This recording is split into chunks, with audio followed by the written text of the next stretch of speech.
Secular Gujarat ન્યૂઝમાં આપનું સ્વાગત છે।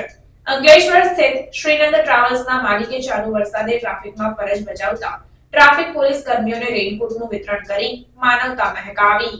ઉનાળાની કાળઝાળ ગરમી હોય, શિયાળાની કડકડતી ઠંડી હોય કે પછી ધોધમાર વરસાદ વરસતો હોય, ટ્રાફિક સિગ્નલ પર ટ્રાફિક જવાન પોતાની ફરજ બજાવતા હંમેશા દેખાતા હોય છે।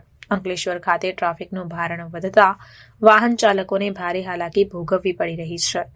છેલ્લા કેટલાક દિવસોથી સતત વરસાદ વરસી રહ્યો છે, તેવામાં પણ સતત પોતાની ફરજ બજાવતા ટ્રાફિક પોલીસને જોઈ અંકલેશ્વરની શ્રીનંદ ટ્રાવેલ્સના માલિકને સુંદર વિચાર આવ્યો કે ટ્રાફિક પોલીસના જવાનો માટે આપણે કંઈક કરવું જોઈએ। જે વિચારને અમલમાં મૂકી તેમના દ્વારા પ્રતિન ચોકડી, રાજપીપળા ચોકડી ખાતે ફરજ બજાવતા તમામ ટ્રાફિક પોલીસના જવાનોને રેઇનકોટનું વિતરણ કરવામાં આવ્યું। આમ અંકલેશ્વરની શ્રીનંદ ટ્રાવેલ્સના માલિકે ફરજ બજાવતા ટ્રાફિક પોલીસ જવાનોને રેઇનકોટનું વિતરણ કરી માનવતાનું ઉત્તમ ઉદાહરણ પૂરું પાડ્યું હતું।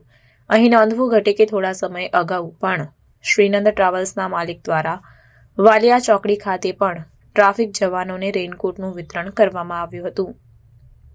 Reporter Arif Diwan, secular Gujarat news. Shrinand ટ્રાવેલ્સમાંથી હું ભાવિક મોદી। ગયા અઠવાડિયે ટીઆરબીના જવાનો માટે આપણે જે રેનકોટનું વિતરણ કરેલું એ અનુસંધાને આજ 3 દિવસથી જે વરસાદ પડી રહેલો છે, તો આજ રોજ પ્રતિન ચોકડી, રાજપીપળા ચોકડીના ટીઆરબીના જવાનો માટેની આજે એકવાર પાછી મેં એમના કામગીરીને અનુલક્ષીને આ એક રેનકોટનું વિતરણનું કામ કરેલ છે। સમાચારોની અવનવી અપડેટ્સ માટે જોતા રહો સેક્યુલર ગુજરાત ન્યૂઝ। સાથે સેક્યુલર ગુજરાત ન્યૂઝ ચેનલને લાઇક, શેર અને સબસ્ક્રાઇબ કરો અને બેલ આઇકોન દબાવીને સમાચારોની ઝડપી માહિતી મેળવો।